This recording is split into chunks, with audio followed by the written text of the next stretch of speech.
Assalomu alaykum. Bu Shomedik podkast. Bu yil bahor ancha oldin boshlangani sabab hozir mana infeksiyalarni sezoni desak ham bo'ladi.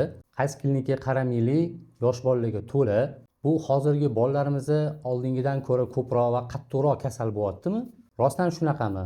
Bugun mana shu haqda bir xotirjamroq gaplashamiz. Qayerda haqiqatda xavf bor-u, qayerda ko'proq vahima bo'lyapti. Menimcha, muammo faqat infeksiyalarda emas, balki shu ota-onalarning qo'rquvi, sistema bilan shu mediani ta'sirida deb o'ylayman. Shu sabab hozirgi kunda ota-onalar ham, vrachlar ham, keyin yosh bolalarimiz ham shu aziyat chekishyapti. Shu xavotirlanib, vahima bilan keladigan ota-onalar shu Yashvini klinikasiga kelishadi va bunda pediatrimiz Nigora Ulashevna bilan ro'para kelishadi. Nigora, ayta olasizmi, hozirgi kunda ota-onalarda rostdan shunaqa emotsiya oshib ketganmi? Rostdan xavotirdanmi ular? Assalomu alaykum. Avvalambor podkastga chaqirganingizdan xursandman. Demak, hozirgi paytda to'g'ri ota-onalarda xavotir bor. Именно bizani klinikaga murojaat qiladigan ota-onalarda ko'pincha xotirjamroq holatlarda kelishadi. Demak, tushunishimcha, sizlarning klinikaga xavotirli ota-onalar kam keladi. Maqsad bilan kelishadi, to'g'rimi? Maqsad. Ana endi umuman shu xavotirlanmay, xotirjam yurib infeksiyani o'tkazib yuborib keladi-yu odamlar. Ular endi bularga kelishadi, infeksionistimiz Dilora Alisherovna. Hozir mana shu kundagi kasallar rostdan shunchalik avj olib ketganmi? Siz nima deb o'ylaysiz? Assalomu alaykum. Avvalambor podkastga chaqirganingizdan mamnunman. Haqiqatda hozir virusli kasalliklarni mavsumi boshlangan. Aytganingizdek, virusli kasalliklar uyg'onishiga sabab bu mavsum, ya'ni geografik joylashuvimiz va bizning atrof muhitimiz. Hozirgi kunda bemalol ayta olaman, bu virus Coxsackie, Sujechi, Skarlatina. Endi bu bakterial infeksiya. Skarlatina ham ancha hozir bosilyapti. Hozir oxirgi kunlarda ko'proq quloqqa chalinayotgan shu Coxsackie virusi bo'lyapti. To'ppa-to'g'ri. Shu ko'pchilik gapirayotgan, mana Instagramda ham ko'rishingiz mumkin. Shu virus qanchalik xavfli o'zi? Rostdan xavflimi? Oddiy o'zimizni tilda gapiradigan bo'lsak, shu vahima qilmasdan yengil o'tib ketsa bo'ladimi shundan? Aynan virus Coxsackie'ni aytib o'tadigan bo'lsam, xavfli guruhga kirmaydi. 90-95% holatlarda bu virusni bolalar yengil o'tkazadi va vahimaga asos yo'q. Qachongina vahima qilish mumkin? Qachonki bola tug'ma nuqsonli bo'lsa, birlamchi immun defitsiti bo'lsa, atopik dermatiti retsidiv, ya'ni qo'zg'ab turgan bo'lsa. Atopik dermatit nima edi u? Oddiyroq tilda tushuntirsak. Nigora opam juda ham yaxshi tushuntirib beradinglar. Atopik dermatit holatlari bu farzandlarimizda moyillik hisoblanadi. Ya'ni bu atopik dermatitga moyillik hammada uchrayvermaydi. Ya'ni bu allergik holat. O'zi chaqaloqlarda tug'ilishi bilan biz kuzatamiz, moyillik bo'ladi. Atopik dermatit, limfatik giplastik diatez holatlari, xullas diatez deb aytamiz. Bu holat asosan nasliy, ya'ni ota-onadan genetik orqali o'tgan bo'ladi va bu bolalar allergenlarga javobi sal boshqacharoq bo'ladi. Endi allergik reaksiya bor organizmni o'zi kurasha olishi sal pastroq bo'ladi. Oddiy boshqa bolaga qaraganda. O'shaning uchun ularda virus kasalliklar, bakteriya kasalliklar sal boshqacharoq, bo'rtibroq kechadi. Bular haqiqatdan to'g'ri aytyaptilar. Atopik dermatit bu allergiyani bitta turi deb aytsam ham bo'ladi. Ya'ni aynan immunitetimizning soldatlari bor. Soldat hujayralari bor. Yoki bo'lsam terimizda ham o'zi immunitetimizni bitta qismi hisoblanadi. Nimaga? Chunki bu himoya. Atopik dermatitda o'sha toshgan joylarda toshmalar ko'rinishda bo'lishi mumkin yoki o'yilgan bo'lib ko'rinishi mumkin. Hamma har xil o'zini tilidan kelib chiqib, onalar tasvirlab berishadi. Uni biz yana ham ko'rikda aniq aytamiz.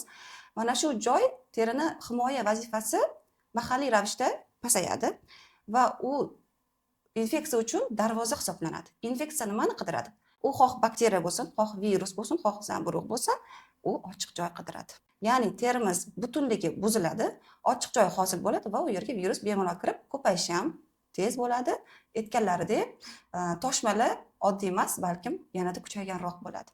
Va yana kimlar xavf guruhiga kiradi? Ya'ni ularni albatta klinik kuzatuvga olish kerak bo'ladi. Bu nevrologik muammolari bor bolalar. Nimaga? Chunki viruslarning tabiatiga shunaqa neyrotrop, ya'ni nerv tizimini, nerv hujayralarini yaxshi ko'rishlik xos. Hammasiga emas, lekin virus Coxsackie'ga bu ham xos. O'sha nevrologik bolalarda seroz, meningit kabi og'ir holatlarni keltirgan holatlar bo'lganligi uchun bu yerda endi statsionar klinik kuzatuv kerak bo'ladi. Aynan mana shu Coxsackie virusida qaysi belgilari shu ota-onani shu vrachga borishlikka undaydi? Ya'ni qaysi belgilarni bolada ko'rsak, ya'ni vrachga endi yugurib borishimiz kerak, xotirjam bo'lishimiz kerak emas. Xo'p, o'zi virus Coxsackie nima? U Coxsackie olimatiga qo'yilgan. Bu virusni oti bor, familiyasi bor. Endi masalan, enteroviruslar oilasiga mansub shtamida u. Uni o'zbek tilida og'iz, oyoq, qo'l kasalliklar deyadi. Nimaga? Chunki oyoq terisiga chiqadi, qo'l kaftlariga chiqadi va ba'zi bir joylariga chiqadi. Ha, suv chechidan farqli ravishda. Ya'ni suv chechida sochni terisi boshni terisiga ham chiqadi, tirnoqlar orasiga, butun tanasiga toshadi-ku. Virus Coxsackie'da o'zini joyi bor. Qo'l, oyoq, og'iz yoki gerpangina bo'lib qolibdi deb qo'yishadi. Mana shunaqa agar gerpangina, ya'ni og'iz shilliq qavatida ham viruslar soni ko'payib, u yerda eroziyalar, ya'ni yarachalar hosil qilgan bo'lsa, bola suv icha olmaydi. Suv ichmagan bola isitmasi tushirmaydi. Isitmasi tushmagan bola yana suvsizlanadi. Suvsizlanish qayerdan bilamiz? Bolani peshobi 6 soat davomida kelmay qo'yadi. Yig'laganda ko'z yoshi ajralmay qo'yadi. Bu bola suvsizlandi degan. Bunaqa bolani olib borish kerak. Ikkinchidan isitma. Isitmani sababi demak virus bo'lyapti. Ya'ni qonda ham, o'sha lokalniy pufakchalarda ham viruslar ko'p darajada bor va isitmasi periodik, ya'ni 38,5 dan 39,5 dan tushmay qo'ydimi, sutka davomida olib borish kerak. Ya'ni aytib o'tmoqchiman, enterovirus bilan ham ko'p yuzlashamiz. Enterovirus boshqacha tilda aytganda letniy gripp deb aytiladi. Ya'ni kun isishi boshlaydi, u qo'zishni boshlaydi. Ya'ni asosan maydan boshlab iyun atrofida u sezonga kiradi. Odatda lekin hozir kun isigani tufayli buni ham ko'ryapmiz, ko'p uchrab turibdi enterovirus, ya'ni virus Coxsackie. Demak, o'zi enterovirusi buni kojniy tipi bor ekan va ichkariga toshadigan xili ham, to есть viruslarni semeyствоsi borda, ya'ni akasi, ukasi degandek o'zini anaqa har xil klinikaga chaqiradigan turlari bor ekan. Bilan territoriyani bo'lib olgan ekanda, sen ichkariga qaraysan, men tashqariga qarayman, tushunadi. Именно virus Coxsackie'da bu B tipida biz og'iz va qo'lda, terisida klinika ko'rar ekanmiz. Keyin gerpangina holati ham bor. Gerpangina bular aytib o'tdilar. Uni qanaqa ajratamiz? O'zim ham birinchi ishlayotganda gerpangina ko'rganimda xuddi gnoyga o'xshaydi u. Lekin tomog'iga особый e'tibor bersak, mindalinada biz oq seri papulalarni ko'ramiz va juda ham giperemированный mindalinalarni, bodomcha bezlarni foni bo'ladi. fonida. Demak, hozir mana shu Coxsackie'ga gapilarni bo'ldim va birinchi simptomlari, ya'ni belgilari isitma keyin lor sohasida bo'lar ekanda. Demak, odamlar lorga boradi birinchi. Birinchi lorga boradi. Demak, lordagi vrachlarimiz buni bilish kerak bo'lyapti-da. Aynan bu virusmi yoki o'zini sohasimi va uni yo'naltirish kerak bo'ladi infeksionistga yoki pediatrga. Va e'tibor berish kerak, buni gnoy bilan adashtirish kerak emas ekan. Gnoyda boshqacharoq kartina bo'ladi. Keyin so'raladi, обязательно anamnez yig'iladi ota-onadan, qachon boshlandi, nimadan boshlandi, kim bilan kontaktda bo'ldinglar. Обязательно bu yuqumli kasallik bo'lgani uchun bu o'z-o'zidan kelib chiqmaydi. Masalan, bola переохлаждение bo'lganda buni kuzatmaymiz. Обязательно qanaqadir kontakt. Bola детский площадкаga borganmi, yoki qayerqadir mehmondorchilikka borganmi, bola детский садda посещать qiladimi, shularni обязательно so'raymiz, anamnez yig'ib olamiz va to'g'ri tashxis qo'ysak, to'g'ri davolasak, klinika o'zidan o'zi yaxshi yechim topiladi. Shu belgilar bilan, kasallik bilan sizga kelsa, siz pediatrsiz-ku, siz o'z davolayverasizmi yo infeksionistga uzatasizmi? Davolaymiz. Nimaga davolasa bo'ladi. Bemalol, muammo yo'q. Nimaga? Chunki infeksiyalarni tabiatida yuqumlilik darajasi bor. Ularga yuqumlilik xos. Lekin hamma infeksiyalar ham yuqmaydi-ku. Masalan, gepatit B bilan yonma-yon o'tirsak, uniki yuqib qolmaydi-ku. Unga mexanizm kerak. Ya'ni qonini quysak, yuqadi. O'sha gepatit B aktiv faol paytdagi. Virus Coxsackie havo tomchi orqali yuqadi yoki o'sha o'yinchog'ini o'ynasa yoki sochiqni ishlatib qo'ysa yuqadi, lekin yuqumlilik koeffitsiyenti bor. 100% bo'ladi, tushib ketaveradi. Qaysi bir 100% qizamiq deymiz. Kontagiozность darajasida yuqumlilik darajasi qizamiqda 100%. O'tirdikmi yuqadi. Va immunitetga ham bog'liq. Virus Coxsackie'da yuqumlilik darajasi pastroq. Shuning uchun hamma bola ham kasal bo'lavermaydi. Enteri og'iz orqali kiradeganda, masalan, gaplashib tursangiz qo'yishingiz kerak.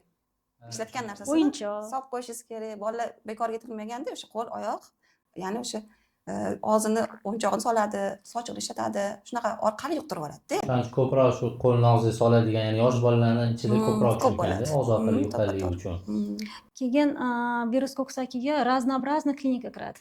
O'sha stomatitdan, endi общий qilib aytganda stomatitdan tortib ichiga ketish formaga ichga ketishigacha. ichga ketish formasi ham bor antivirusda. Demak, birinchi kundan isitma bo'ladi, bolani demak ichi ketadi, suvsizlanib qoladi. Unda ham antibiotik berishga shoshilish kerak emas. Yana bitta formasi bor, kstati, buni biz nazorat qilib bilganmiz, qorin og'riqlar formasi. Ya'ni hech nima bo'lmaydi, ichi ketmaydi, burun oqmaydi, stomatit toshmaydi, qorin og'riydi, isitma chiqadi. Shu formasida ham bu degani siz neyrofilni boru, nerv tolalarini yaxshi ko'rar ekan antivirus, ichi orqali bizning gangliozniy nervlarimizga joylashib, juda ham qattiq og'riq berganda bolada sudurga berib qo'ygan varianti bo'lgan. Sudurga ancha vaqt bo'lgandan keyin uni protivosudurniga o'tkazib qo'yishgan. Keyin biz tekshirish olganimizdan keyin uni shu viruslar, ya'ni gerpes virus anaqasiga moyillik u. O'sha aniqlangandan keyin protivirusni lecheniyadan keyin o'zidan o'zi bu og'riqlar, bu anaqa sudurgalar ketib qolgan vaziyat. Demak, hozir mana kun isitganda ko'proq uchraydi deyapsiz, kaksak keyin ham. Mana hozir belgilari bor ekan, simptomlari ichki ketar kasalliklarga o'xshash. Demak, o'shani anaqasi solishtirish, uni ajratib olish, demak, undan bir-biriga o'tib ketish ehtimollari ham bo'ladimi shunda? Kasallik yoki bitta vaqtda ikkita kasallik bittada bo'lishi bolalarda. Ham kaksaki, ham o'zi ichki ketar okey dermidi, nima derdi? Ko'rni ichki ketish bo'ladi. Anaqa infeksiyasida. Bilasizmi, infeksiyalar kimni yaxshi ko'radi? Bu birinchi navbatda gigiyenaga rioya qilmaganlarni yaxshi ko'radi. Endi boladan ularni talab qila olmaysiz-ku, kichkina boladan kontrol qila olmaysiz-ku baribir. Ikkinchidan, uzoq cho'zib yurganlar yaxshi ko'radi. Ya'ni suvchecha kim bo'lmabdi deb qo'yadi. Bo'lgan kattadan yengil o'tgan, bu ham shunaqa deydi-ku, afsuski, suvchechani orqasidan yana bir qancha infeksiyalar o'tirib oladi. Ya'ni immunitet tanqisroqda. Bu bolani kattasiga yoki solishtirish orqali biz immun statusini solishtirish noto'g'ri-da. Hammaning immun javobi boshqa-da va u bolada balkim parazitar nagruzka bordir. Ya'ni turli xil parazitar kasalliklar bordir yoki turli surunkali anemiya turlari bordir. Bilmaymiz-ku. O'sha virus, ya'ni immuniteti sal tanqisroq bolalarni ham, odamlarni ham yaxshi ko'radi. Ya'ni yuqishi tez ko'payadi. Ichkariga kirib olgandan keyin marra 12. Nima qilsa qiladi. Ko'payadi, tarqaladi, yaxshi ko'rgan a'zolarga boradi. Bular aytgandek, gerpes viruslar oilasi hammasi nervlarning gangliyasiga o'tiradi. Uzoq yillar o'tirib oladi. Enteroviruslar ham ichakka, ham nafas yo'llariga, ham bu yerda teriga yopishadi. U shtammlarga bog'liq. Gepatit B virusi bu jigara yaxshi ko'radi. O'zini joyiga bog'laguncha hammasi. Shunaqa o'shancha vaqtida viruslarni shu o'zi bo'lib olgan o'zining territoriyasi bor-da. Ya'ni u virus o't bilan shug'ullanadi, bu o't bilan hammasi o'zining territoriyasi bor. Hozir parazitlar deganingizga hozirgi kunda eng ko'p mana shu qo'rqitilayotgan bir media orqali odamlarga singdirilayotgan parazitlar mavzusi bu ham dolzarb bo'lib turibdi hozirgi kunda. Bu rostdan shunaqami yo bu ham qanaqadir mifmi, shunchaki marketing turibdi buni orqasida? Chunki parazitlarga urg'u beriladi, ketidan bir qancha preparatlar yoki boshqa bir misol uchun buni tabiiy yo'llar bilan ham kimlardir vahima qilib bir tabiiy narsani tiqqisi keladi, tabibman deb. Ya'ni reallikmi shunaqa yoki xuddi har bitta odamda bor deydi bu hozirgi kunda.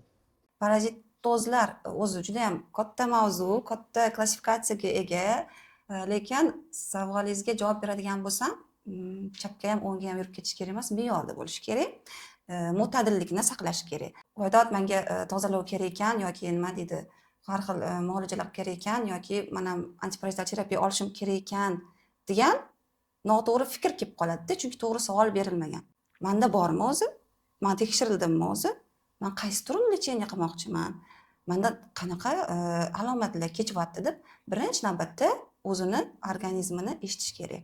Ana o'shandan keyin, demak, oqilona antiparazitar terapiya oladigan bemorlar maqsadli qarori bo'ladi.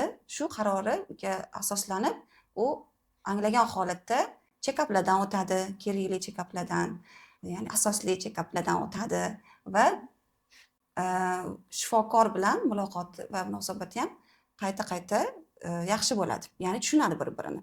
Hozirgi praktikada, hozir analizda, checkaplarda deyapsiz, qanchalik mana tez asossiz analizlar topshirtirib turiladi bo'ladi-yu mana vrachlar tomonidan.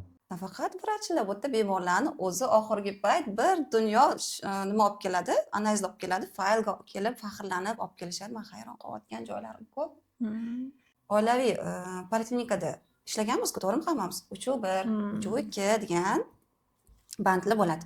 3/1 nima degani? 3/1 degani bu yoziladigan tahlillarning umumiyligi. Ya'ni bu yerga umumiy qon analizi. Bu shartda, bu birlamchi narsa. Bu shart, bu asos.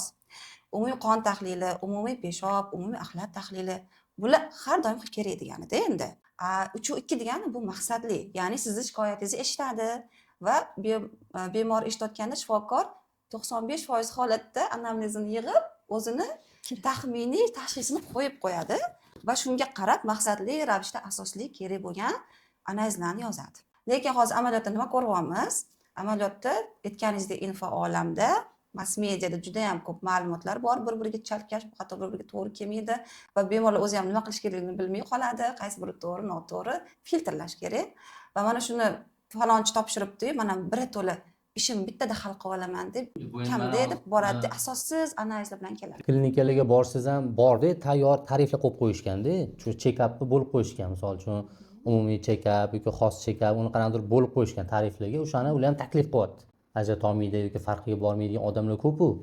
O'sha aytganingiz keyin bu moda ham bo'lib qoldimi hozir? Mana o'sha doktorga borishdan oldin men mana bunaqa check-up topshirdim, men bunaqa check-up topshirdim deb keyin shu check-upga urg'u berayotganlarni ham ko'p ko'ryapmiz-da, vrachlarning ichida ham. Qanaqa qaraysiz, masalan, topshirishadi-ku qonda parazitoz aniqlash, immunoglobulin, unga ham yot modda-da, unga ham qarshi bizda antitela hosil bo'ladi, lekin antitela hosil bo'lgandan keyin antitela organizmda turadi, ya'ni armiyada bu. Ertaga kelib qolsa yana ataka qilaman deydi-da, lekin shunga qarab immunoglobulinlarni askaridaga qarshi, astritga qarshi topshirib keling qonda deyishadi-da, shunga qarab nima deydi, davoni yoki qo'rqitish bormi aytishadi. Nima deb o'ylaysiz shu immunoglobulin? Misol tariqasida tushuntirib o'tib ketmoqchiman. Parazitologiyada oltin qoida, oltin standart bu najosiz tahlil, ya'ni axlat tahlil. Tushadi. Parazitozlarning hayot sikli bor.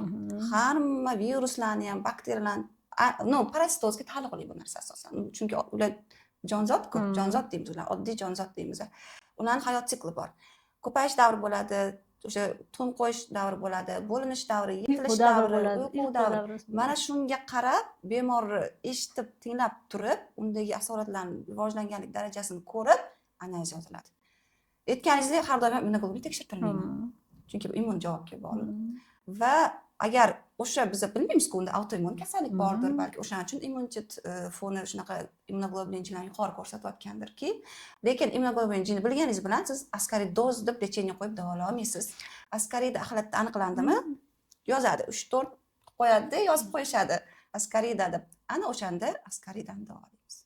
Chunki askarida kirgan bo'lishi mumkin, o'zini hayotiy siklini tugatib chiqib ketgan bo'lishi mumkin, lekin immunoglobulin baland turibdi. Ichida yo'q. Reaksiya Unga bor qarab biz organizmda. lecheniya yoza olmaymiz. O'shaning uchun analiz to'g'ri topshirilgan, to'g'ri vaqtda, parazitozlarda to'g'ri vaqtda topshirish kerak. To'g'ri analizlarni topshirish kerak, ya'ni o'sha programma kerakmi, axlat analizi kerakmi? Kerak bo'lib topshiriladi. Ko'pincha mana bemorlar nimagadir axlat analizi topshirishga og'ir, nima deydi, iymanishadimi?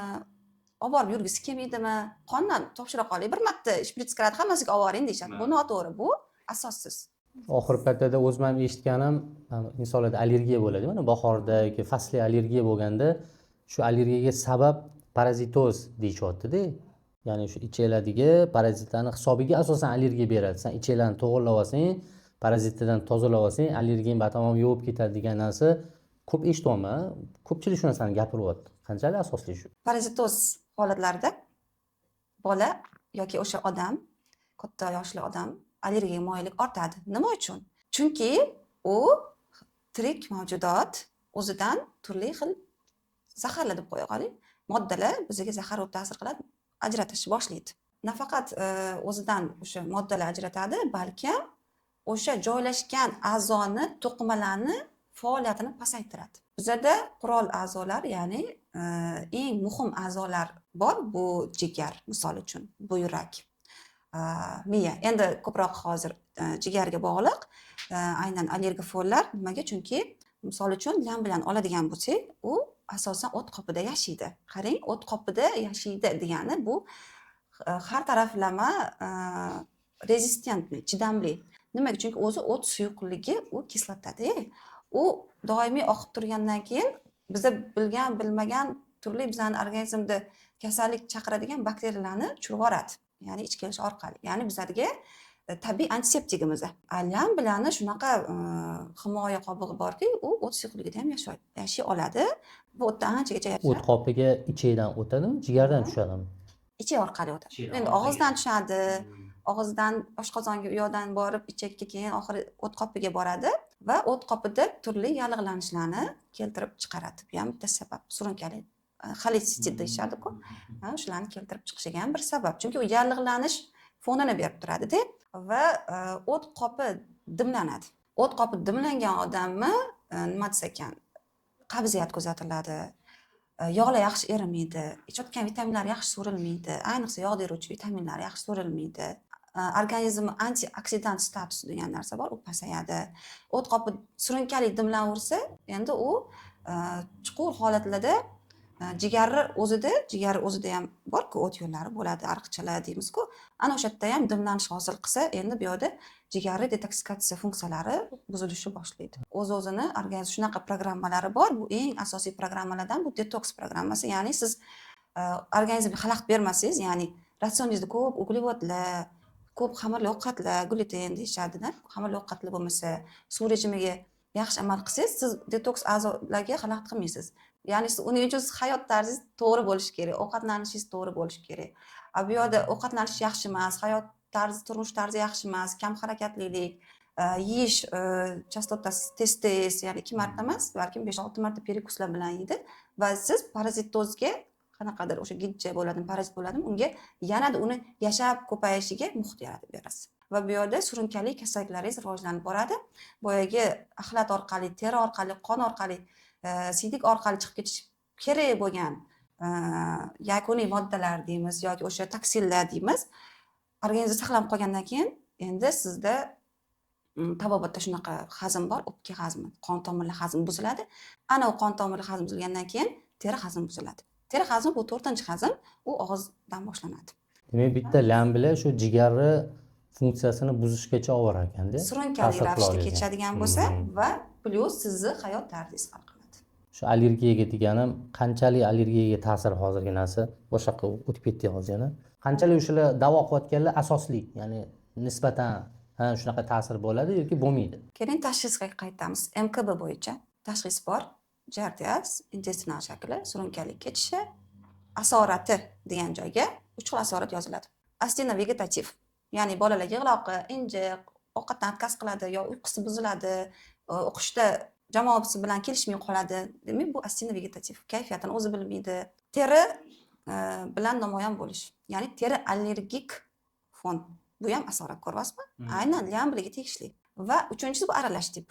Ham bola injiq, qaysar, kayfiyati yo'q, ovqatdan отказ qilyapti va terida turli dog'lar yoki bir o'tib ketadigan tushunarsiz toshmalar bo'lib qolish. Mana shu aynan siz aytayotgan, isbotlab beraman, aynan lam bilan tashxisi MKBda bor va bu klinikada ham bor. Siz aytayotgandek parazitoz allergiyaga keltirib chiqaradimi? Ha, keltirib chiqaradi. Boya aytganimdek, u ham hayot kechiradi. Masalan, biz ham hayot kechiramiz, har xil biologik moddalar ajratamiz-ku. Jamimiz terlaymiz-ku, to'g'rimi? Ular ham o'zidan toksin ajratib chiqaradi va u o't qopi yallig'lanib dimlangan sari bu yerda biz yordam beramiz dimlanishiga.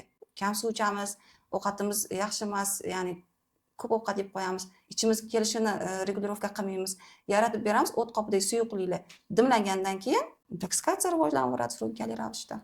Umuman, parazitoz kasalliklarda ichakni holati juda ham muhim. Ichagini bilan ishlash kerak, bekorga ketmaydi. Teri ichaklarning oynasimida. Da, teri ham butun organizm oynasi deb aytiladi. O'sha analizda lamblioz ko'rdik, analizda askarida astritsa ko'rdik. Bo'ldi, ertasiga antiparazitar preparatlarga yugurishimiz shart emas, kerak emas. Bu ahvolni og'irlashtirib qo'yadi. O'zi ichak devorimizda bizda sloylar bo'ladi, qavatlar, ya'ni epitelial qavat, keyin terida mushaklar bor, qon tomirlar va hokazo bo'linib ketadi. Ichak ichki qavatimizda bizda epiteliya, sliz va varsinka deymiz.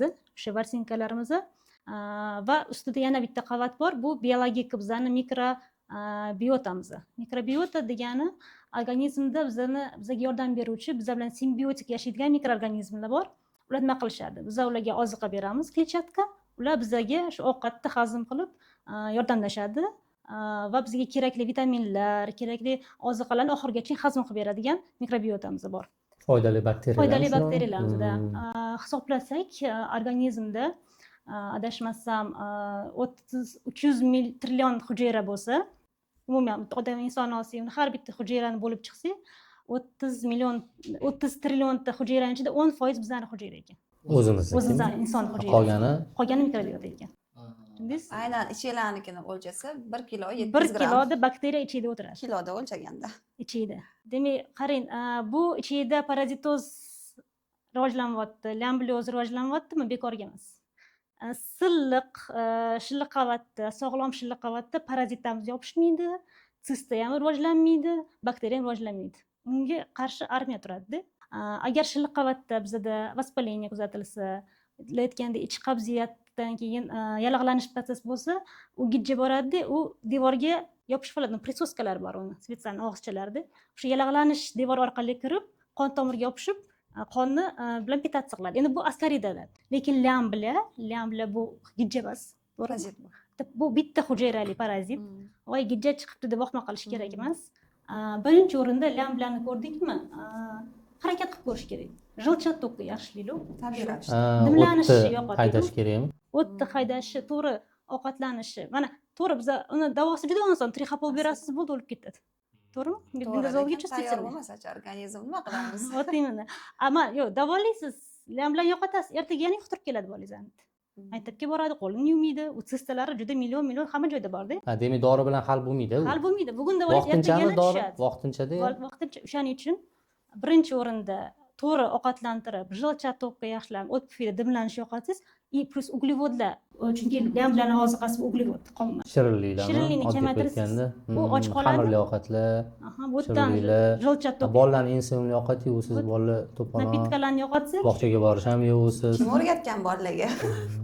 Kim sababchi? Ona qonida kapilnisida kolida yotgandek bolalar. Tug'iladi, siz kola so'raydi. O'shanga agar shu jilcha to'qqa yaxshilab ovqat rejimini to'g'irlasak, avtomatik lam bilan o'zidan o'zi yo'q bo'ladi.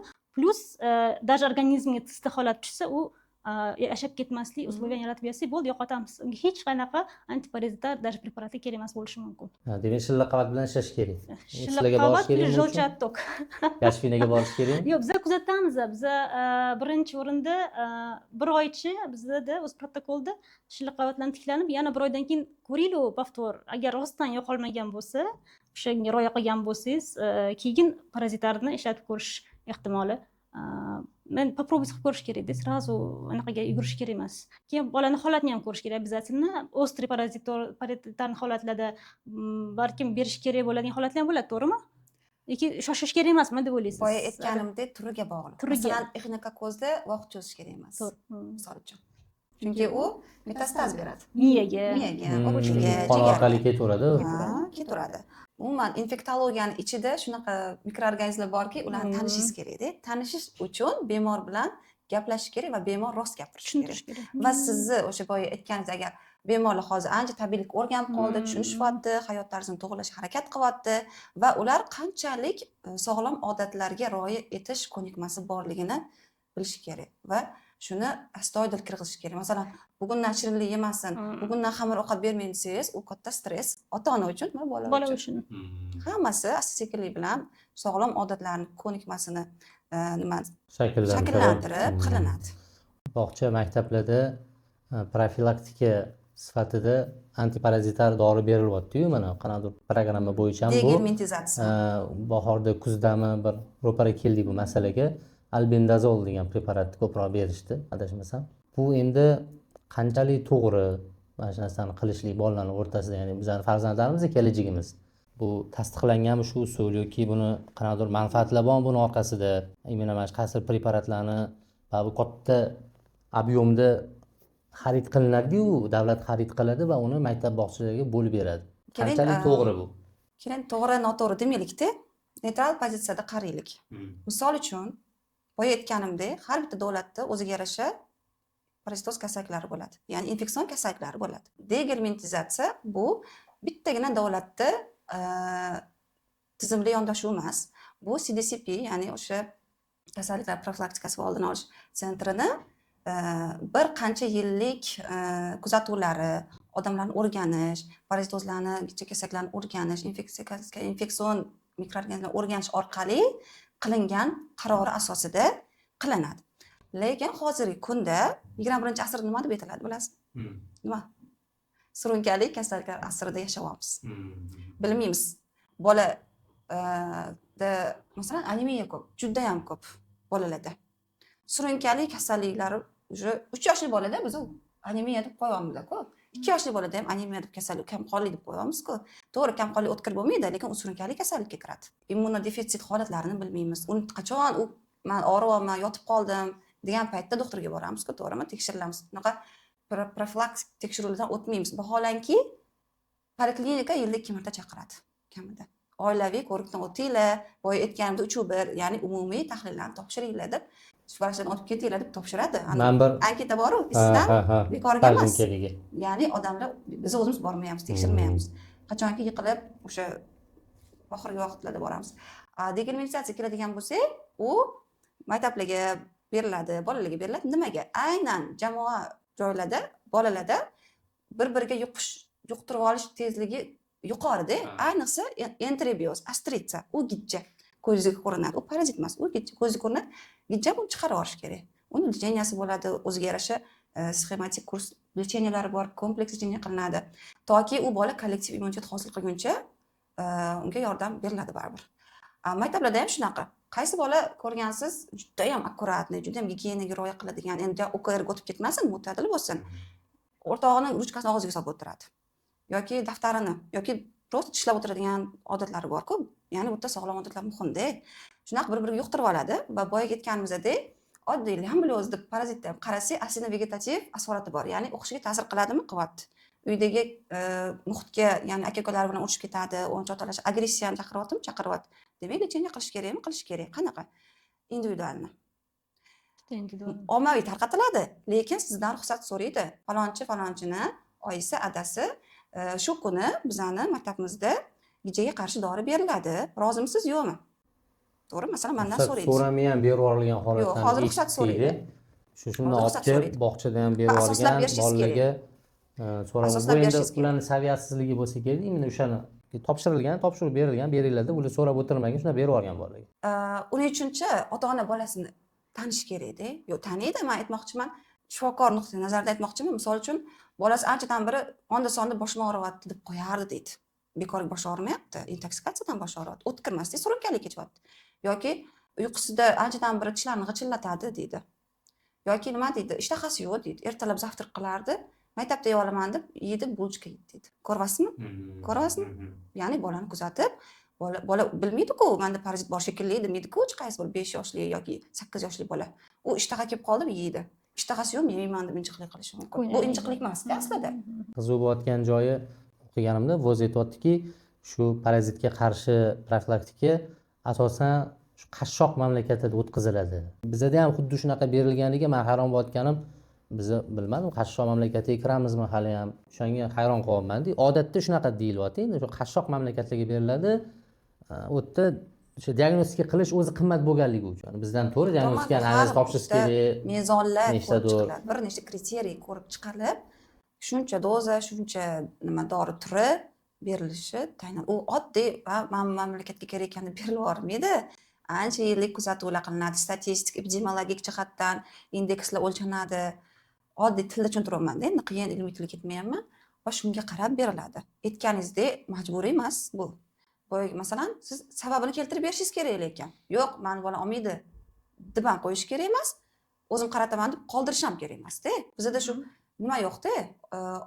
O'sha paytda yo'q bermaymiz, o'zimiz qaratamiz deydi, lekin qolib ketadi. Keyin shu yerda ham ko'p ko'ramiz. Farzandi 1-sinfda, lekin yaqinda unaqa tekshiruv o'tkazishdi. Kaprologiya so'rashdi. Bular Ya'ni kaprologiya oldin maktabda o'qiganimizda esimda bordi. Kaprologiya go'rt shishasiga olib kelinglar degan bo'lardi oldinda. Yaqinda Biz o'qigan paytda, hozir bolalar hozir yoshman ekan, nazorat. Biz o'zimiz o'qigan paytimizda. Bormasam, endi bir kun baraxlat kelishi ishdan kelgunimcha уже anaqa axlatini naqib qo'ygan ekanda, keyin kutdik. Ertasiga endi bo'lmadi, bora qoldim. Yo, anaqa olib borishim kerak ekan. Bo'lmasa, ana soskop olishar ekan uyalaman dedi. Bu Soskop tekshilayotgan mani xursand qildi. bola bilan gaplashish qanaqa kerak. tekshiruv u? Soskop bu anal sohasidan suritma olinadi, chunki ichida. gelmin tuxumini asosan havo bor joyga astrisa qo'yadi. O'shandan Chiqarishiga. xursand bo'ldim. Keyin hozir o'sha ota-onalarning o'rtasida ham, hattoki vrachlarning o'rtasida ham shunaqa tafovut borki, aynan shuni lecheniya qilayotganda bitta preparat misolida olsak, shu preparatni o'zini shuni berasan, o'zini dozasini bo'ldi. Yaxshi bo'lib ketadi deydi. Ikkinchi tomon aytadiki, yo'q, uni berishdan oldin deydi, uni tekshirish kerak. U hali sog'lommi, u dorini ko'tara olaydimi? Chunki bu katta zaharlanish. Uni ichirgandan keyin ketidan yana uni lecheniya qilish kerak, qarash kerak degan mana shu ikkita tafovut bor hozirgi kunda. Praktikada shunaqa. Lekin asli qanaqa bo'lishi kerak? O'zi buni mana siz sohangiz bo'lsa, asli qanaqa davolash asli? Bu nimadan kelib chiqadi? Bu tibbiyotni ajratib tashlashdan-da. Voy bu bunaqa ekan, klassik ekan, standart ekan, integrativ, preventiv. Bunaqa narsaga ajratish kerak emas. Prevention so'zi preventiv, ya'ni oldini olish, profilaktika degan. Bu har bitta inson o'zi qilishi kerak bo'lgan kundalik odatlari, rutinasi. Qo'lni yuvadimi? Yuvadi. Misol uchun tishini tozalaydimi? Tozalash kerak. Vaqtida doktorga borish kerak, borish kerak. Shu narsalarni singdirish kerak-da. Profilaktika, prevensiya bilan hamma o'zi shug'ullanadi. Standart tibbiyotda ham, o'sha hozirgi integrativ tibbiyot deb ajratishyapti. Shunaqa tibbiyotda ham aslida parazitoz kasalliklarni davolayotganda kompleks yondashiladi. Bunga misol qilib men o'zimizni o'sha milliy klinik protokollarni ochib o'qisangiz bo'ladi. Aynan masalan, ko'p lyamblyuz ko'p-ku, askaridoz, lyamblyuz, entri farqi yo'q. Birinchi navbatda jigarga podдержка, ya'ni jigarni o'sha funksiyalarini qo'llab-quvvatlash uchun va jigarga ortiqcha intoksikatsiya bo'lmasligi uchun, organizmda rivojlanmasligi uchun jigarga siroplar berishadi bolalarga yoki tabletka ko'rinishida berishadi. Hazmiga dori berishadi. Ko'p ko'rgansiz, guvoh bo'lgansiz. Gigiyena deydi, tushuntiradi. Ayniqsa interbyozda dazmollang 95 gradusda yuving, kiyimlarni ajrating, ayniqsa ichki kiyimlarni ajrating, qayerda yotibdi, yotog'ini alohidalang deb tushuntiramiz. Bu standart tibbiyotda ham bor. Va dorini kilosiga qarab hisoblaydi. O'sha albendazol dvosmi, trixapol dvosmi milligramlarda bo'lishi mumkin, to'g'rimi?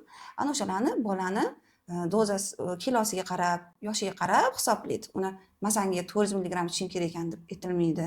Juda ham bir bundoq ajratib tashab ketish kerak emas-da. Oqilona fikr yuritib yondashish kerak-da. Ekstrenniy meditsina deb ajratishadi. Ya'ni to'g'ri, ekstren meditsina, ya'ni favqulodda holatlar. Bo'ladi-ku, tibbiyot darajasi, nima deydi? Shoshilinch tibbiy yordam. Bor-ku. Masalan, infarkt miokard o'tkir kasallik-ku. Tez yordam berish kerak. Siz unga borib, san kortizoling ko'tarilib ketgan, sen vaqtida uxlashing kerak demaysiz-ku. Yoki bo'lmasam o'tkir qorin sindromi, appenditsit bor. Appenditsit bor misol uchun. Voy, sen appenditsit bekorga bo'lmagansan, chips yegansan, fri yegansan deb o'tirmaysiz-ku. Nima qilish kerak? Jarrohlik amaliyoti qilish kerak. O'zi qilish kerak. Daj bo'ta noshpa yoki nima deydi? Og'ir qoldiruvchi spazmolitiklar berilmaydi. Nima desam ekan? Mana shu ajratib tashlayotganlar uyalib qolishadi-da. Chunki ish tushadi baribir. U taraflama ham, bu taraflama ham. Preventivniy deganingizga bitta narsa esim tushib qoldi. Sizlarning klinika preventivniki asosan o'ylantirayotgan savol. Birinchi tuxum paydo bo'lgan, birinchi tovuq paydo bo'lgan falsafiy savol bor. Shunga o'xshagan savol paydo bo'lyapti. Birinchi shu preventivniy meditsina paydo bo'lganmi yoki birinchi badla paydo bo'lganmi degan savol kelyapti-da menga o'shanga qiyos qilib. Siz shuni ichidasiz-ku. Ko'pda o'sha badla yozish holatlari aynan preventivniy integrativ meditsinada juda ko'p uchraydi. 20 talab, 30 talab badla yozyapti deb qo'yapti-da. O'zlari ajratib qo'yaptilar. Chiqyapti. Endi bu xalq shunaqa ko'ryapti. Mana Instagramda ham ko'ryapmiz. Mana menga 20 ta bad yozgan deydi, menga 30 ta bad yozgan deydi. Bular musobaqa qilishyaptimi deydi bir-biri bilan, preventiv vrachlar deydi. O'zi asli qoida bor. Polipragmaziya deb aytiladi. Ya'ni bittada, ya'ni bir kun ichida inson 6 tadan ortiq preparat qabul qilishi mumkin emas. Именно перос og'iz orqali. Chunki buni preparat jigar bog'laydi, yurak bog'lab chiqarib yuboradi. Preparat deganda endi ximik modda ham hisoblanadi. Badlar bor, bu bad deb atashadi, lekin bu dori preparatlar ham bor. Dori uni perdoz qilsangiz klinika ko'ramizda. Aynan badlar. Aynan bad. Bizani klinika to'g'ri ko'rdim. Ayrim preventiv meditsina sohasida yurilayotgan bizga ham olib kelishadi. Bittada 12 ta dori ko'rilgan holatim ham bo'lgan. 12 ta qabul qiladigan. To'g'risini aytsam, o'zim личный мнением birdaniga shuncha preparatni qo'llash bu juda ham noto'g'ri. O'zi patsient kelganda birinchi o'rinda biza 12 minut, 10-15 minut o'zim bilaman, anaqaga anamnez yig'ishga qaratamiz. Bu bola homiladorlik paytidan qanaqa tug'ilgan, bunda gormonal fon qanaqa, ota-onani nasliy kasalliklari qanaqa, shunga qarab hattoki berayotgan preparatingiz bu patsiyentni qanaqa ishlab, keyinchalik qanaqa reaksiya berishiga ham qarash ham individual qaraladi, lekin bittada 12 ta 10 ta preparat qo'llash noto'g'ri deb o'ylayman. Bola buni ichmaydi, qabul qilmaydi. Именно bolaga berayotganimizda uni dozasini juda ham korreksiya qilishni bila olishimiz kerak. Uni berayotgan formamizni va nima deydi, preparatlar bor, uni ichidagi bir-biriga chiqishmaydi, antagonist deymiz. Ya'ni bu preparatni buni so'rilishini kamaytirib beradi. Masalan, oddiy qilib aytganda temir bilan kalsiy bera olmaymiz, bir-birini chiqarib tashlash anaqasi bor. Shuni hammasini inobatga olib berish kerak va bu patsient bilan aloqada bo'lish kerak. Обязательно aloqada. Men beryapsizmi, nojo'ya ta'sir bo'lyaptimi? Обязательно buni vrach bilish kerak. Bittada yozib berib yubordim, bo'ldi. Mendan anaqa emas, ketdi degan emasda. O'shaning uchun preventivniy meditsinaga qadam qo'ygan vrachni juda qiyin deb o'ylayman. Bu juda ham nimaga qiyin bilasizmi? Nimaga qiyin? Chunki o'zim ham praktikada amaliyotda ko'p ko'raman. Aslida o'sha integrativniy podxod, preventivniy podxod qidirib kelayotgan bemor va yoki o'sha odam tayyor emas. Misol uchun, men yana sog'lom odatga qaytaman. Bitta sog'lom odatni shakllantirish uchun 24 kun kerak, 3 hafta emas, 24 kun o'tish kerak. Faqatdan suv balansini tiklavyaptimi yoki chanqayotganini bilmasdan o'tkazib yuryaptimi? Shunaqa odamlar bor, chanqab tursa ham shirinlik yeydi. O'zim ko'rganman o'z ko'zim bilan. Yoki bo'lsam uyqu va uyg'oqlik rejimiga amal qilyaptimi yo'qmi? Kechirasiz-ku, bizni juda ham ko'p bolalar, hatto bolalar, bolam 12-1gacha uxlaydi, o'shaning uchun men ham uxlamayman deydi. Ya'ni tayyor bo'lish kerak. Chunki bu uzoq davom etadigan narsa. U 5 kun dori ichib tuzaladigan jarayon emas. Demak, etap-etap aytganlaridek organizmni opog'im deb, u yog'idan o'tib, bu yog'idan o'tib, shunaqa yumshoq yondashuv va integratsiya davom etadigan lecheniya desa yo'q, juda ham uzoq emas. Uzoqroq yondashadigan. O'zi integratsiya so'zi nima degan? Integratsiya bu jamoaviy ish degan. Ya'ni jamoat kim bo'ladi? Bu shifokor bo'ladi. Mas'uliyatli, to'g'rimi, yozgan narsasiga. Va обучение qiladi u yetmaganidek. Ya'ni bu tabletkani yoki bu kapsulani ochish mumkin emas, yoki ba'zilar injiq patsientlar ham bor deb aytsam bo'ladi. Menga uni yozmang, buni yozmang, buni yozmang deb diktovat qilib turishadi. Ya'ni munosabat muloqotga kirishish kerak-da, tushunish kerak.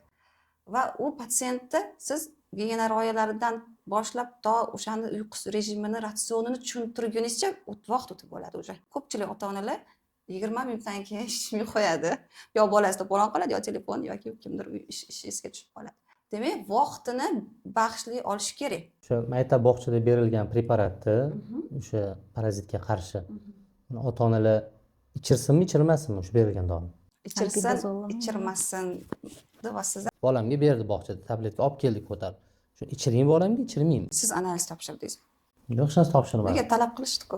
Bolangiz bog'cha yoki maktabga chiqadi va sizdan poliklinikangizga chiqing yoki o'sha kaprologik tekshiruv uchun axlat olib keling deydi-ku. Topshirdingizmi yoki loqaydlik qildingizmi? Mana shu o'zingizni taktikangizga bog'liq. Uni vaqti-vaqtida profilaktik ko'riklardan o'tkazganmisiz? Hech qanaqa biror bir jigarida tug'ma nuqsonlar yo'qmi? Misol uchun, yo ichaklarida yallig'lanish yoki autoimmun kasalliklari yo'qmi? Yoki bo'lsam yaqin orada o'tkir ichak infeksiyalarini yuqtirib olmaganmi, yaxshi tuzalib ketganmi yo'qmi? Bu savollarga siz javob berasiz va qarorni har bitta ota-ona o'zi qabul qiladi. Tirikchilik bilan oboramiz-da, baribir hozir. Ota-onalar tirikchilik bilan ko'chada yuramiz, bola o'zi katta bo'lyapti. Endi bu narsalar qayerdan endi biz qayerdan bilamiz uni jigari sog'lommi, ichaklar qanaqa holatda? Bizga bog'chadan yoki maktabdan beradi, mana buni ichirib olinglar deydi. Biz o'rganib chiqishga vaqtimiz yo'q uni. Bu doktorlar bola, bu inson. Bekorga bermayotgandir, baribir davlat beryapti-ku buni deymiz-da, deymiz. Baribir xalq shunaqa deydi. Davlat hisobini olib beradi-yu, u yerda deydi, tepada ahmoqlar o'tirmayapti-yu, demak, olamiz, ichiramiz bolaga degan tushuncha bo'ladi-da. U har kim vaqti yo'q farzandini o'rganib chiqish uchun boshqa. Aytdingiz-ku, siz unaqa ota-onalar endi sanoqli haligi vaqt ajratib, o'rganib, boshqa qilib. 24 ga yetdi. Bola bilan 24 ga yetdi. To'g'rimi? U ham telefonda ota-onalar. 24 ga telefonda o'tiradi. Ta'sirli narsa aytishimga majbur qilyapsiz. Misol uchun, endi unaqa bo'lmasin-ku. Misol uchun siz yo'lda ketyaptidingiz, mahallangizga kirdingiz, peshkom kirib kelyapsiz-da. ozgina chiqishmaydigan qo'shningiz bor, sizni haqorat qilyapti, tanqid qilyapti. Ko'ryapsiz, sizni uyingiz o'techka bo'lgan. O'sha odamni uyida o'techka bo'ldi, ya'ni yonyapti. Ichida bola bor, oilangiz bor. Siz boya qo'shningiz bilan talashib o'tirasizmi yo yugurib borib farzandlaringizni qutqarasizmi? Qaysi birini qilasiz? Xo'p, dori beribdi, uyingizga yuboribdi. Siz berishdan oldin instruksiyasini o'qishga vaqt ajratasizmi? Instruksiya bekorga berilmaydi. Bekorga nima deydi, salbiy oqibatlari degan punkti yo'q. Ular bilan tanishish bu sizning ishingiz. U ota-onalar uchun chiqariladi-ku. Nimaga tanishmaysiz? Nimaga dorini to'liq otini bilmaysiz? Nimaga o'sha bog'cha yoki maktab hamshirasiga aloqa chiqmaysiz yoki vrachga? Ular bekorga emas-ku.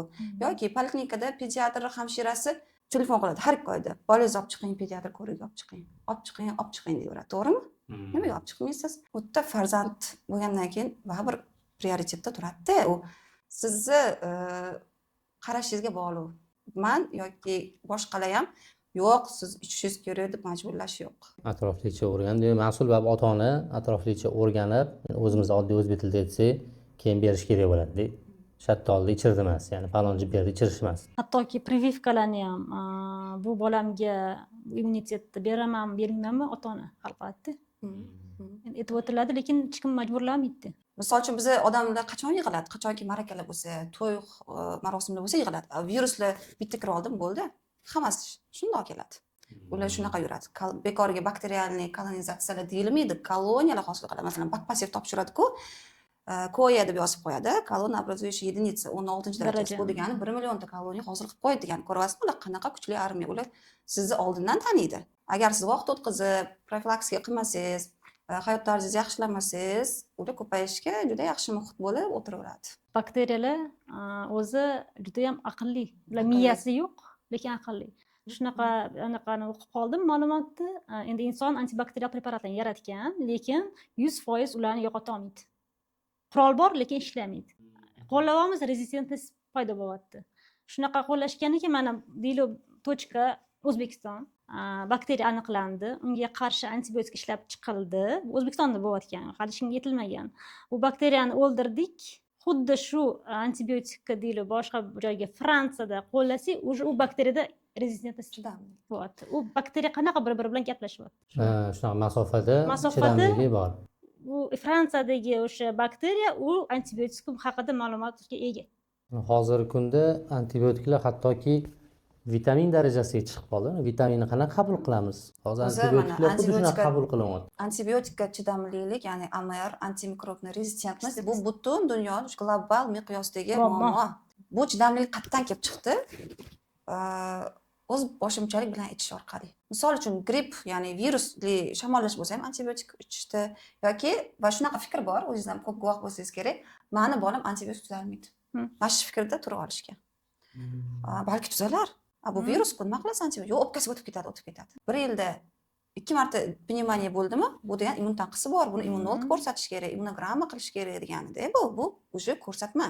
Bu jiddiy yondashuv talab qiladi. Va bu antibiotik terapiya o'z tarixiga ega-da. Ular qachonlardir epidemiyalarni to'xtatishgan, to'g'rimi? Odamzod qirilib ketishni oldini olishga aslida qaratilgan.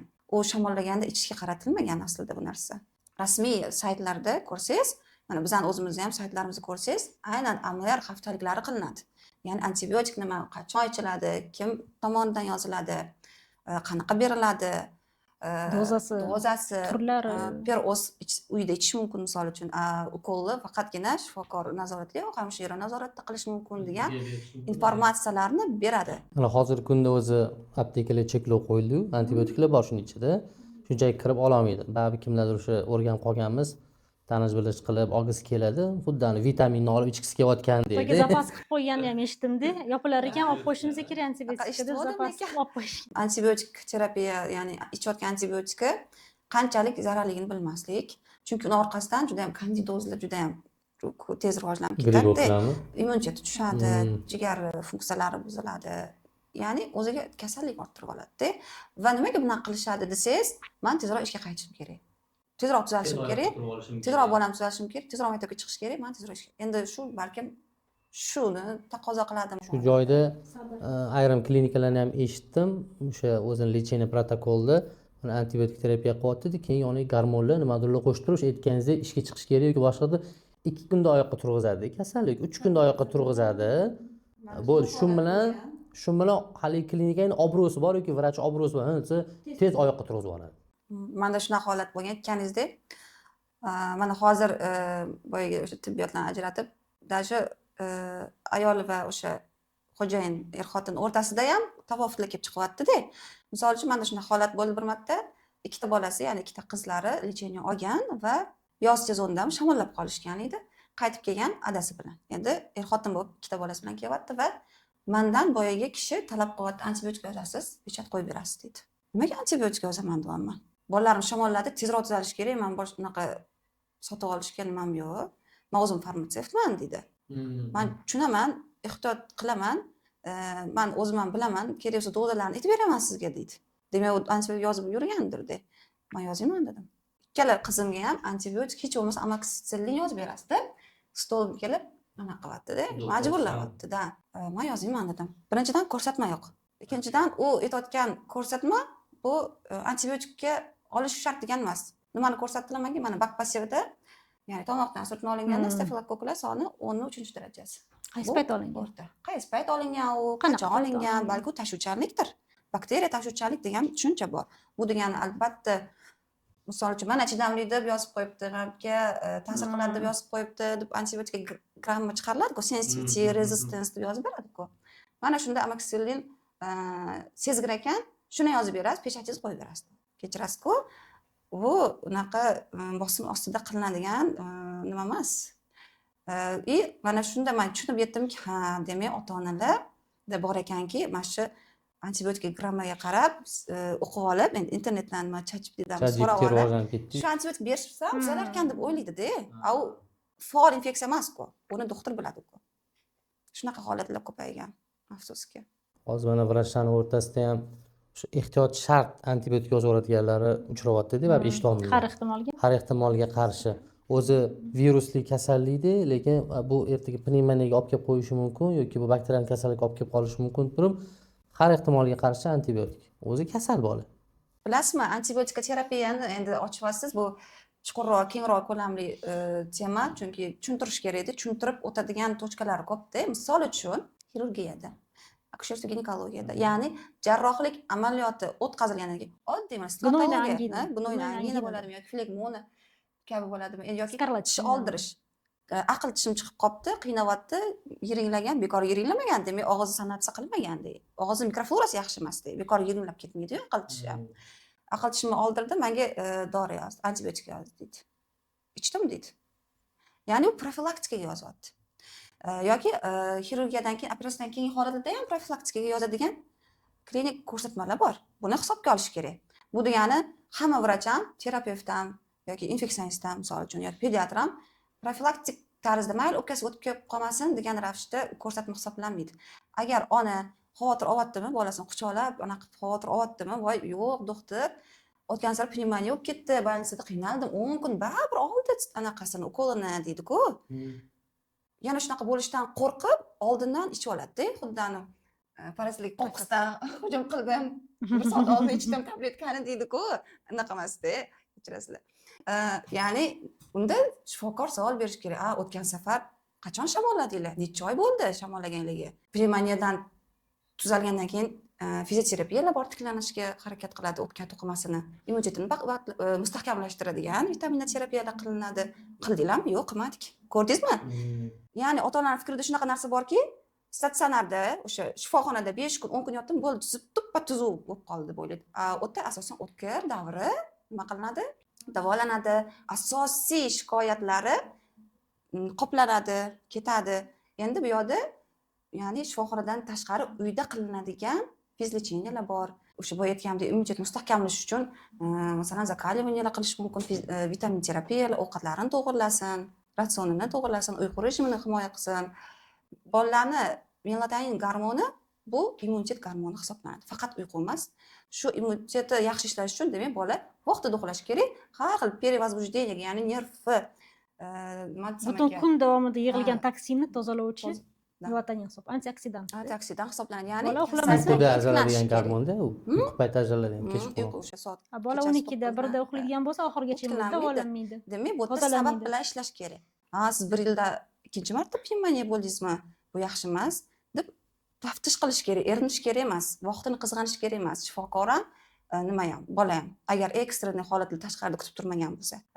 Pisnoy epikriz bo'ladi. da. Shu pisnoy epikrizga keyinchalik qilinadigan qadamlar asosan yozilmaydi bizda. Yoziladi. Yoziladi vitamin D Yoziladi, rekomendatsiya, ya'ni tavsiyanoma bor. bor. Tем более, Dimet, to'g'rimi? Ishlamasi. Hozirgi demak. Hozir ana o'sha yerda tavsiyalar degan bandi bor, o'qiysizmi? Bir ko'z yugurtirib chiqish mumkin.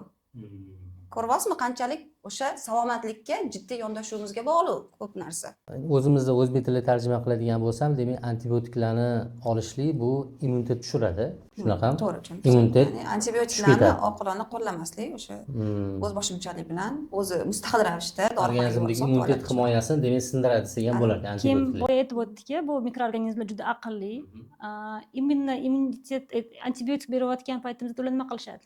Ular oladida o'ziga bioplyonka qolishadi. Himoya. Qobig'i. Bu qobig'ini uncha yorolmaydi. yorolmaydi. Demak, maksimum necha kun bera olamiz antibiotikni? Ko'pi bilan 10 kun, to'g'rimi? 7 kun, 5 kun, 10 kun holatiga qarab. Bu oylab o'ziga plyonka qilib bekim olish xususiyatiga ega. Demak, antibiotik berdik, даже чувствительный antibiotik berdik, bu bilan biz yechim topa olmaymiz. Shuning uchun bizda hozir xronический tanzilit, keyinchalik bu revmatizm kasalliklariga, pochkaga asorat beradi, qalqonsimon beziga autoimmun proseslarni yaralanish prosesi kelib chiqadi. Shuning uchun antibiotik berdikmi, keyinchalik qadamni ham o'ylab ko'rish kerak. Ya'ni nima demoqchiman, og'iz muhitini mikrobiotasini yaxshilasak, u avtomatik bu patogen o'zi patogenni mikroflora o'tiradi, lekin titri past bo'lishi kerak-da. Zararli bakteriya va o'tiradi, ta'sirchan nisbatan zararli. ta'siri kamroq. ular ko'payib ketib, yaralanish prosesi kuchayaveradi. Demak, u patogen mikrofloramizda joyidan yo'qotdikmi, o'rniga yaxshini ekib qo'yishimiz kerak. Agar o'rnini to'ldirmasak, yana patogen kelib o'tirib oladi. Patogen kelib o'tirish uchun bizning himoya sistemamiz yaxshilanishi kerak. Bizning o'zimizning дружественный bakteriyalarimizni biz bilan foydali bakteriyalarimizni sonini ko'paysa, bu bakteriyadan biz o'zimizni himoyalagan bo'lamiz. Endi savolda immunitet pastligi bu diagnozmi? Tashxismi shu? Yo'q, bu immunitet past degan diagnoz yo'q. Immunitet defitsit holati bor. Orttirilgan bo'ladi, masalan, AIDS, misol yoki onko kasallar, ya'ni saratonga chalingan bemorlar ham orttirilgan immun defitsit holatlari bo'ladi. Va PID deyiladi, ya'ni birlamchi immun defitsit holatlari. Bo'ladi, to'g'rimi? Ya'ni bunaqa bolalar boya aytib o'tganimdek, bir yil o'zida bir necha marta pnevmoniya bo'ladi. Yoki qaytalanuvchi otitlar bo'laveradi. To'liq tuzalmaydi, yana otit, ya'ni quloq yiringlaydi, yallig'lanadi yoki ichigi bilan muammo bo'ladi. Ya'ni buni faqatgina tekshiruv orqali va kasallikni qanchalik darajada tez kechayotganini hisoblab olish mumkin. Oldin bilasizmi, tez kasal bo'luvchi bolalar guruhiga ajratilardi. Ko'p eshitilardi, hozir ancha kamaygan, balki MKBdan chiqib ketganmi? Xabarim yo'q. Часто болеющие дети deb aytiladi. Oldin u infeksion indeksga qarab belgilanganda, bu nima degani? Ya'ni bir yil ichida necha marta shamollading va yoshi necha? Bu bolalarga tegishli, kattalarga emas. Shuni nisbatini javobi infeksion indeks deyiladi va u qancha yuqori bo'lsa, yomon hisoblanadi. Hozir u indeks ishlatilmaydi. U indekslar asosan epidemiologik jihatdan ishlatiladi. Masalan, qaysidir regionda o'choqli infeksiyalar chiqib qoldi, epidemiya, pandemiya, mana o'sha atak bu tez kasal bo'luvchi bola ekan deb qo'yish kerak emas. Bu immunolog shifokori ko'rsatib tekshirish kerak. Bolalarni mana kasal bo'lish, tez kasal bo'ladi bo'lsa, bir yil davomida qancha kasal bo'lishini misol uchun norma desa bo'ladi o'zi odatda. Meditsina normasi bormi shuni? Qanchagacha kasal bo'lsa, bir yil davomida u norma qaraladi. Ya'ni yugurib borish shart emas doktorga. Lekin bilasizmi, mana birlamchi immun defitsit holati yo'q, ya'ni immun tanqis deb tashxis qo'ya olmaymiz. Lekin har oy kasal bo'ladi bolam deydi. Eshitganmisiz? Har oy deydi, qachon sanasini ayta olasizmi? Ha, mana deb aytib beradi onalar. Burnoq qoladi, adenoid yallig'lanib, burni bitib qoladi. Quloq og'rib qoladi. Quloq og'rib qoladi yoki qorni og'rib qoladi. Va shu bolalarning aksariyatida parazitozlar aniqlanadi yoki ichki kasalliklar. Allergiya holati. Demak, tez kasal bo'lishi qo'shimcha omillarga bog'liq. Ya'ni bitta infeksiya bo'lmaydi, bir qancha infeksiya turlari bo'ladi. U yerda gerpes viruslari ham bo'lishi mumkin o'sha bolada. Ko'p masalan radiola detskaya, bu ham gerpes virus 6-tipi. Epstein-Barr bo'lishi mumkin yoki parazitozdan o'sha lamble bo'lishi mumkin, enterobioz gijchalardan bo'lishi mumkin. Va bola masalan oila a'zosida kimdir kasal bo'ldi, shamolladi, siz ham shamollab qolmaysiz-ku. O'sha shamollash yuqtirib olishga moyil bo'lib turish kerak-da, bu восприимчивость organizma deydi. Nafaqat virus yo bakteriya yuqumlilik darajasi bo'lishi kerak, balkim organizmni shunga invaziya bo'lishi kerak. ya'ni men shunga chalinuvchanman degan darajasi ham bor-da. Mana shunaqa surunkali anemiya kasali bor bolalar, surunkali parazitoz kasalliklari bor bolalar kerak bo'lsa har xil shamollaydi. Lekin bu immun tanqis degani emas-da. Ko'ryapsizmi? U immunolog bemorimi yoki infeksionist bemorimi? Va bu norma ham degani emas, bu normal holat emas. Demak, bu ko'rsatish kerak. Ko'rsatish kerak, tekshirilib, qiyosiy tashxislash kerak, ya'ni differensirovka qilish kerak. Agar bolada surunkali anemiya bo'lmasa, vazni yaxshi o'sib ketayotgan bola bo'lsa, nima desam ekan, parazitozi juda yuqori bo'lmasa, bu bola bir yilda atigi 2 marta yoki o'zimdan kelib chiqib aytyapman, farzandim mavsumiy, mana oilaviy shamollaymiz-ku, gripp bo'lib, shu paytda 2 marta shamollaydi misol uchun. Va immunitet shakllanishiga bog'liq va guruhga bo'lamiz. Ya'ni 0 oylikdan 1 yoshgacha bo'lgan bolalar o'zini tashxislashi bor, mezonlari bor. 1 yoshdan 3 yoshgacha, 3 yoshdan 7 yoshgacha va o'spirin davrigacha. Agar bolani aytamiz, bolangiz 3 yoshga ekan, maktab bog'chaga boryaptim, bordi, bog'chaga bordi, kasal bo'ldi. Yo'q. U endi kollektiv immunitet hosil qilishiga biz yordam berishimiz kerak-da. Ya'ni jamoaviy immunitet degani. U boradi, tanishadi, mikroblar bilan, viruslar bilan tanishadi, o'yinchoqlardan, o'rtoqlaridan. Mana shunaqa paytda oldindan xulosa qilib olish kerak emas-da, immunitet past ekan deb. Normada farzandingiz kasal bo'ldi, uzog'i 5 kundan keyin cho'zilib ketishi kerak emas. Bu ham ko'rsatkich hisoblanadi. Kasal bo'lgan holatda isitmalaydi, 3 kun isitmalaydi, immunitet vyraботka bo'ladi. Chunki immunitet hosil bo'lishgan vaqt kerak. Isitmani qanaqa kechishini ham ko'rish kerak. Har xil bolada har xil kechadi. Oq isitmami, qizil isitmami. Shunga qarab 5 kundan cho'zilyapti, keyinchalik asorat qolyapti yoki bu holat pnevmoniya yoki obstruktivniy holatga o'tib ketyaptimi, bolani tekshirish kerak. Keyin bular aytib o'tdilar, o'sha o'zini возрастной kategoriyasi bor. Bor chaqaloq tug'iladi 0-40 kungacha. 1 yoshgacha bola onadan immunitet oladi, agar u ko'krak sutida bo'lsa. Ya'ni unga immunitet beriladi. Ona sutida ona qaysi virus kasallik bilan kasallangan bo'lsa, tayyor immunoglobulin bor. U immunoglobulin ichiga tushadi. Og'iz shilliq qavatdan boshlab butun ichida immun plyonka создавать qiladi onaning suti. Demak, bu degani bola hattoki bu virus частицasi organizmga kirgani bilan invaziya bo'lmaydi, ichkari kirib ketmaydi. Keyin bola bog'chaga chiqadi, ya'ni u sotsialniy qo'shiladi, u yerda har xil infeksiyalarga yana nima deydi, duch keladi va shu ham sezoniga qarab faktor bo'ladi. Даже kasallansa ham shu cho'zilib ketmaydigan holatda bo'lishi kerak deb. Shunga orientatsiya olib biz immunitetni baholaymiz. Agar bola tug'ilgandan keyin искусственный, скажем, ya'ni sun'iy oziqlanishda bo'lsa, keyin tashaladi. o'sayotgan muhiti ham ahamiyatga. U faqat ota-ona bilan yashaydimi yoki u oilada bir nechta oila yashaydimi? Chunki u oilada bog'chaga borayotgan bola bor, nositel, maktabga borayotgan, kattalar tez-tez kasal bo'ladimi? Va birinchi o'rinda ona, ota-ona. Yaqin kontaktli odam har doim nositel bo'ladi. Katta insonlarda biza nima deydi? Bizlar ham organizmda viruslar bor-da, lekin u titrini immunitet bosib turadi. Agar onada xronический герпес virus intoksikatsiya, sitomegalovirus nositel, to'rchi infeksiya nositel bo'lsa, u bolaga nima bo'ladi? Nositel bo'ladi-da, ekib turadi. Aytmoqchimanki, uni birinchi o'rinda immunitetga qarayotganda bolani yoshini, uni qanaqa katta bo'layotganini, oziqasini va atrofidagi odamlarning xronический infeksiyasini ahamiyatga olishimiz kerak. Bizda lo'li xalqi ham bor-ku. Ko'ramiz, qishin yozin bolalar yalang'oyoq yerlarda yotgan, boshqa yurgan tajribada keladimi kasal bo'lishi sizlarga? Ular kasal bo'lmaydi emas, ular diagnostika qilinmagan, ya'ni tekshirilmagan. Amaliyotimda kelishadi, oilaviy kelishadi. Bilasizku, ular shunaqa yurishadi.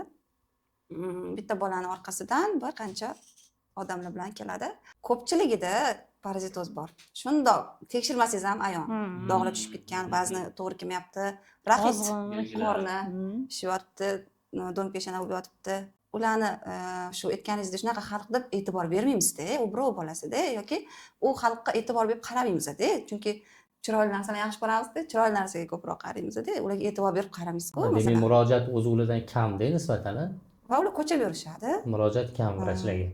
Vrachligimiz kamroq. O'shaning uchun ular lekin amaliyotda immunitetni kelishadi. zo'r ham duvor olmas ekanmiz-da. Yo'q, immunitetga Shunchaki tekshirilmagan, bilmaymiz. Yuqorida ham aytgandek mezonlarni bilmay turib aytolmaymiz-da. Birinchi anamnez juda ham muhim narsa-da. Ayniqsa infeksion kasalliklarda epidanamnez juda ham muhim. Onalar bor juda ham avaylashadi bolasini. Shunaqasi Unga ham bor. tegma, uni yema. To'g'risini aytsam, o'zim shunaqa muhitda katta bo'lganman. Ota-onam vrach, to'yga borsa ham uni yema, achib qolgan, отравление bo'lasan, iching ketib qoladi. Keyin men qiynalganman. Keyin institut paytida qiynalardim. Ovqatlanishda, общественный joyga borganda oshqozonda buzilish holati tez uchraydi. Lekin bu holat ketdi. Keyin sekin moslashgandan keyin bu holat ketdi. Kollektiv immunitetga kech moslashdingiz-da. Kech moslashdim. Institut paytida. Qo'yib berish kerak Bog'chani o'zida edi. boshlamaganmiz. Bog'chaga bormaganman-da. O'shaning uchun bolani qo'yib qo'yish kerak. Kollektiv immunitetga ham, lekin bitta narsaga e'tibor berish kerak. Agar immunitet hosil qilaman, mana e'tibor beramiz, bog'chaga bor bolalar har hafta boradi, bir hafta boradi, bir hafta uyda, bir hafta boradi, bir hafta uyda bormaydi. Zanjirni uzadi onalar. Kim bunga aytmoqchiman, farzandingizni shu aytib o'tganingizdek uyqu rejim, pitaniya qilmaslash kerak. Keyin yana aytib o'taman, shilliq qavat.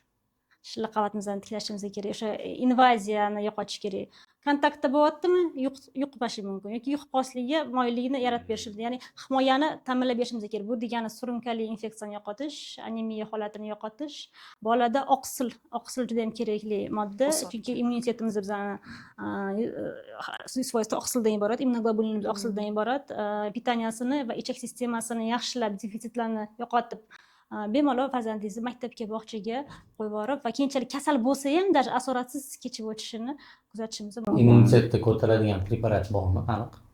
Men preparat meni immunitetni ko'taradi.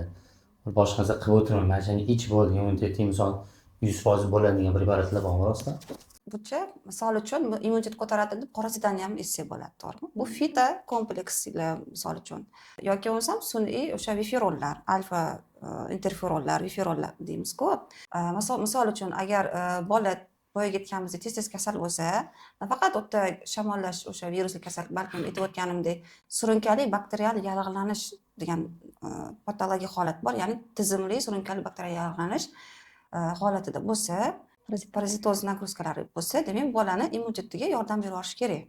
Srazu dorilar bilan emas, o'sha hayot tarzidagi odatlarini shakllantirib, uyqusini, ichimligini, ratsionini qilib bersa, to'g'ri ovqatlantirib turib, bu yoqda qo'shimcha berish mumkin. Shu savolni yana ham o'zbekchalashtiramiz. Unda immunitetni shu ko'taradigan preparatmi yoki bu sistema, ya'ni tizim, ya'ni uyqusi normada bo'lishligi, to'g'ri ovqatlanishligi, ya'ni hayot tarzini to'g'ri kechirishligi. Tizimda. Mana shu immunitet masalasi, demak bu kompleks yondashuv. Tabletka yo'q immunitet ko'taradigan.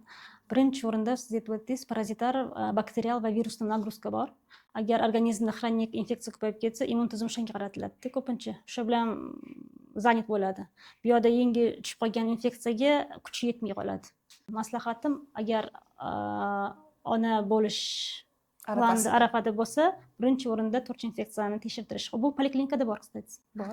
Poliklinikada bor, lekin ko'pchilik rioya qilmaydi. To'rtinchi infeksiyada sitomegalovirus, herpes virus, toksoplazmozni titri baland bo'lsa, shu titrini tushirib, keyin homiladorlik bo'lish. Chunki bu viruslar planetatarniy baryerdan o'tadi, bolaga organizmga kiradi va uning limfa to'g'onlari yashaydi. Bunaqa bolalar juda ko'p nuqson bilan tug'iladi. Stigmalar bilan tug'iladi. Vazni kam tug'iladi. Vazni yig'maydi, immuniteti past bo'ladi. Va tug'ilgandan keyin bo'ldi, u shunaqa steril joydan tug'ildimi, unga mollar ta'sir qiladi, effekt, to'g'rimi? Значит, nima qilish kerak? O'sha homiladorlikka tayyorlanish, keyin UNESCO bizada statistika borishgan, imенно fertil yoshdagi ayollarda bizada 45% adashmasam 4 yoshdagi ayollar 4 yoshda anemiya holati bor onalarda. Kamqonlik. Bizada 35 haftadan keyin ona bolaga temir moddani beradi. Shu holatlar bor, 33 hafta tug'ilib O'zida qolgan. yo'q. 31 hafta tug'ilib qolgan bolada zapas yo'q, temir modda yo'q, ovqatdan oladi. sutiga temir yetmaydi. Demak, hozir bizada yangi MKB tuzilgan.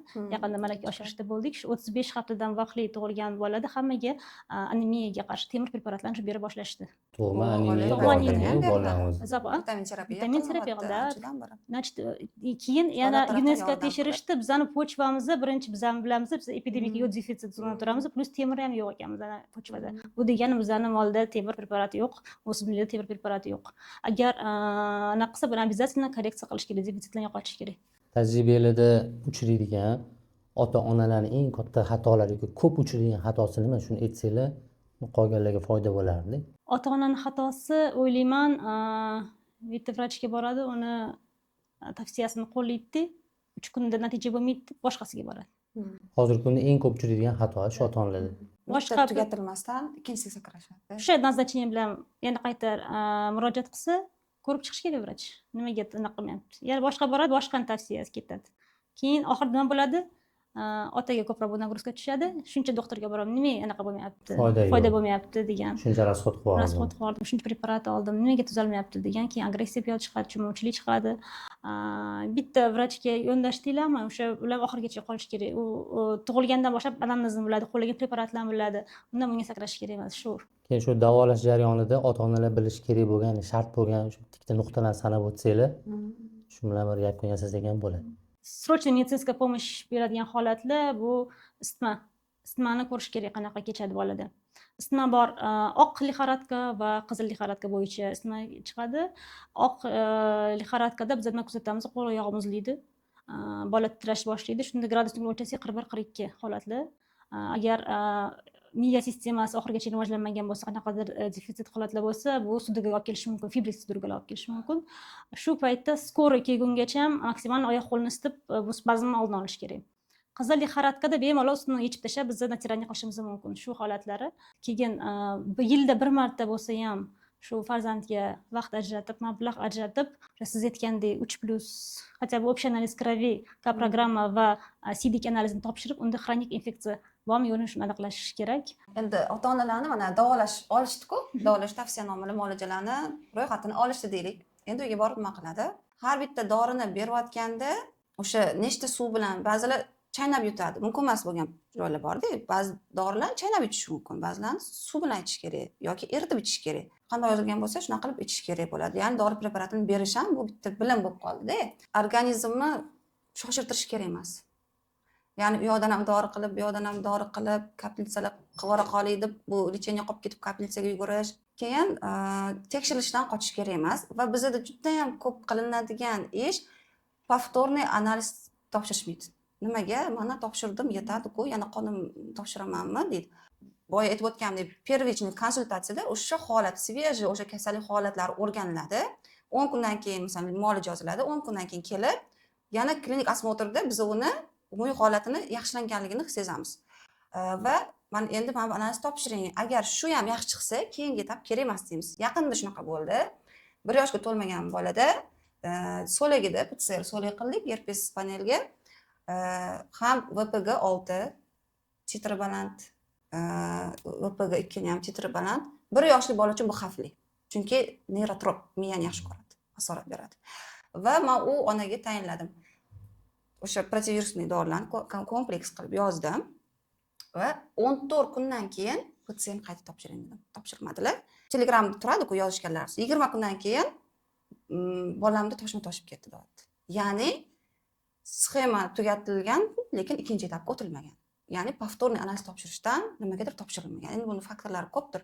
Misol uchun больницаga yotganingizda ham mana sezon kelyapti. Nima? Yoz sezonida o'tkir ichak infeksiyasi ko'payadi. Bolalar keladi, birinchi bo'lib qabul bo'limining o'zida K-programma olinadi va ekiladi. Axlat ekiladi. Nimaga? Chunki hali antibiotik boshlanmaganda infeksiya bormi yo'qmi? Va statsionarga yotiladi, palataga chiqib yotiladi, empirik davo qilinadi. Keyin 4 sutkadan keyin telefon bo'ladi, to'g'ri? Laboratoriyadan mana bunaqa infeksiya chiqdi, dorisini boshlash kerak deb, keyin ikkinchi etapga o'tiladi va infeksiya yo'q qilinadi. Keyin chiqib ketayotganda ham yana bir marta topshiriladi. Ko'ryapsizmi?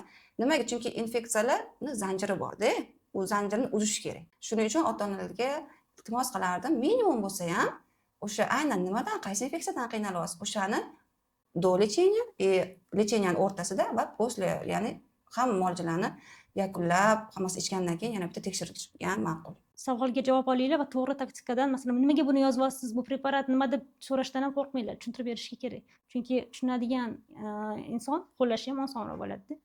Bo'ldi deb ketib borishadi, qo'llashmaydi, shu bilan назначение qolib ketadi, bu yerda bola ham qolib ketadi. Shuni menimcha maslahat berardim. Demak, unda xulosa qilib qo'yadigan bo'lsak, demak, muammo hozirgi kunda bolalarimizni zaiflashganda emas, balki ko'proq shu ota-onalarning ilmsizligida bo'lyapti-da, bilimsizligida. Tibbiy savodxonlikni oshirish bu o'zimizni farzandlarimizning salomatligini himoyasi. Bu Shomedik podkast, ya'ni tibbiyotni o'zimizni jadal tilga tarjima qilamiz. Siz marketing qurboni bo'lmasligingiz uchun. Kelgusida ko'rishguncha.